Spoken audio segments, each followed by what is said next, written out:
Hello friends, मेरा नाम विकास है और मैं आप सभी का ड्रीम क्लासेस के एक नए वीडियो में स्वागत करता हूं। फ्रेंड्स, इस वीडियो में मैं बात करने वाला हूं, यदि आप एक्टिव वॉइस के वाक्य में इंपरेटिव सेंटेंस का वाक्य पा जाते हो तो कैसे आप इसे पैसिव वॉइस में चेंज करोगे। तो फिलहाल इस वीडियो में इसी टॉपिक पर मैं बात करने वाला हूँ।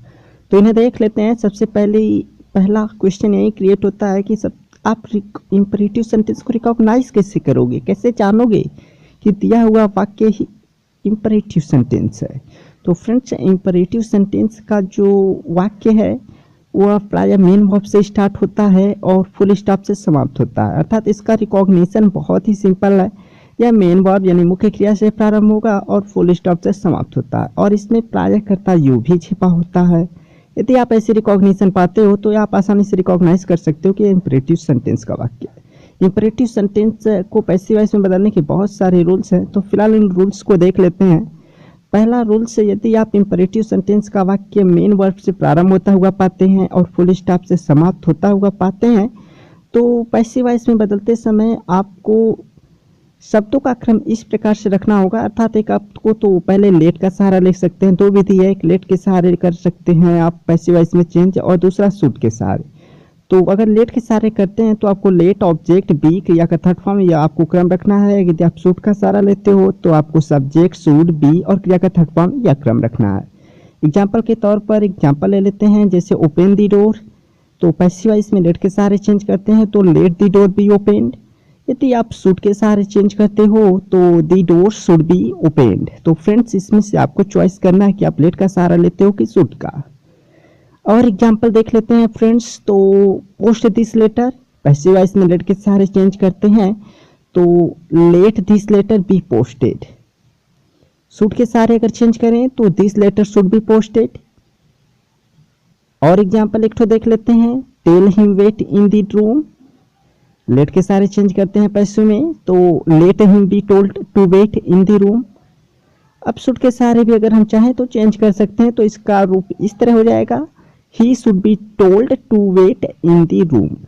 सो फ्रेंड्स, बहुत इजी है। इन दोनों विधियों में से, इन दोनों विधि में से आपको जो बेटर लगे वो आप यूज कर सकते हैं एक्टिव से पैसिव के निर्माण के लिए। फ्रेंड्स, नेक्स्ट रूल की बात करें तो कभी कभी इंपरेटिव सेंटेंस का वाक्य डू नॉट से प्रारंभ होता है।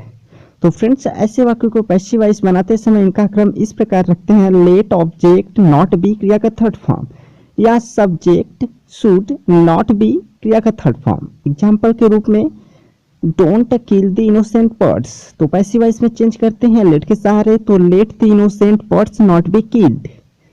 अथवा आप शुड का सहारा ले सकते हो तो आपको पहले सब्जेक्ट लिखना पड़ेगा, the innocent birds should not be killed. तो फ्रेंड्स, आप पे डिपेंड करता है कि आप कौन सा चॉइस करते हैं, शुड का या लेट का। और एग्जाम्पल देख लेते हैं, डोंट एब्यूज रवि, तो पैसिव में चेंज करते हैं let Ravi not be abuse. Should के सहारे भी देख लेते हैं, रवि शुड नॉट बी एब्यूज्ड।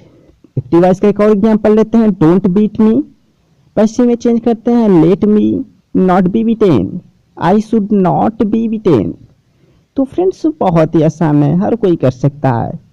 और नेक्स्ट रूल की बात करें तो फ्रेंड्स, कभी कभी इंपरेटिव सेंटेंस का वाक्य में प्लीज और काइंडली शब्द का प्रयोग होता है, तो उनको पैसिव वॉइस में निम्न प्रकार से रखते हैं, यू आर रिक्वेस्टेड टू, फिर उसके बाद आपको वर्ब रखना है, उसके बाद शेष प्रक्रिया आगे जो भी दिया है वह लिखना है। जैसे कि please close the door, passive में चेंज करते हैं you are requested to close the door. इसी तरह एक और एग्जाम्पल लेते हैं एक्टिव वॉइस का, काइंडली हेल्प मी, कृपया मेरी मदद करो।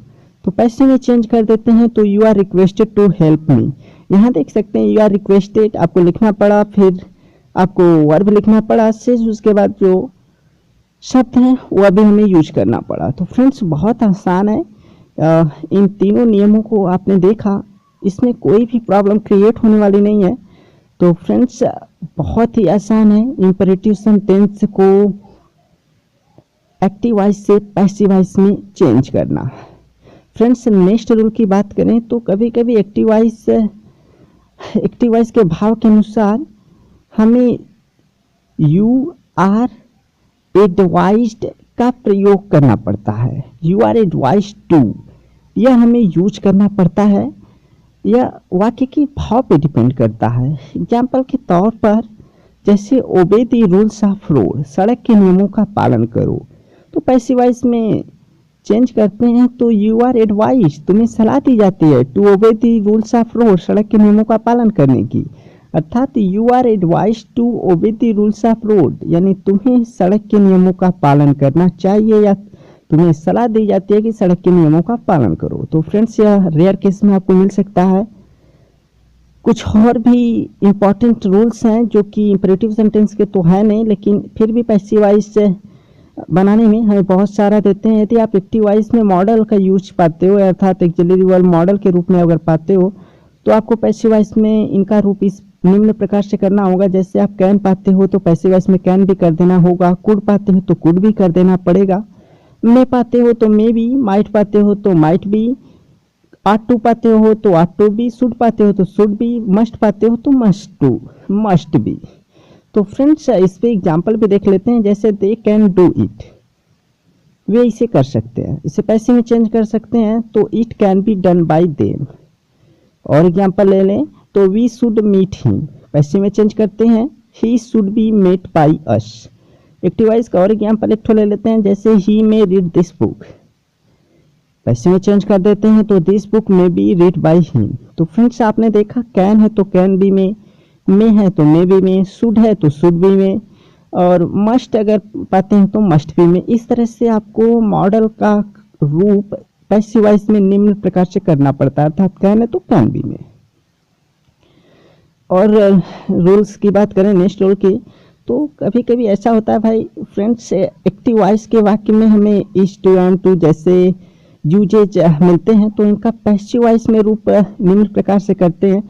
हैज टू है या हैव टू है एक्टिव वॉइस में, तो इसे हैज टू बी या हैव टू बी में सब्जेक्ट के अनुसार चेंज कर देते हैं। अगर एम टू है आर टू है तो इज टू है तो am to be are to be is to be, इस तरह से चेंज करते हैं। वाज टू है वर टू है तो was to be were to be, इस तरह से चेंज करते हैं फ्रेंड्स। तो यह सब सब्जेक्ट पे डिपेंड करता है कि हैज टू बी आने वाला है कि हैज टू बी आने वाला है, इज टू आने वाला है कि। तो फ्रेंड्स एग्जांपल भी देख लेते हैं। जैसे he has to meet me, तो पैसे में I have to be met by him. तो नेक्स्ट एग्जांपल ले लेते हैं। जैसे I am to write this letter, मुझे यह पत्र लिखना है, तो this letter is to be written by me. एक और एग्जांपल ले लेते हैं friends, he was to meet the teacher, उसे टीचर से मिलना था, वैसे में चेंज करते हैं तो the teacher was to be met by him. तो यहाँ पर देख रहे हैं द टीचर के अनुसार वाज है क्या, ही के अनुसार भी वाज था, सब्जेक्ट के जैसा आपको सब्जेक्ट मिलेगा उसी के अकॉर्डिंग हमें यूज करना होता है। आई के साथ है तो एम टू था पहले एक्टिव वॉइस में, सी वॉइस में हमारा सब्जेक्ट दिस लेटर मिल गया तो हमें इज टू बी में चेंज करना पड़ा। तो यह सभी डिपेंड करता है। तो फ्रेंड्स बहुत आसान है, हर कोई से कर सकता है। और इसमें थोड़ी सी भी आपको ध्यान देने की आवश्यकता यह है कि कैसा हमारा सब्जेक्ट आ रहा है उसी के अकॉर्डिंग हमको हेल्पिंग वर्ब यूज करनी है। तो friends thanks for watching, I hope you have like the video and please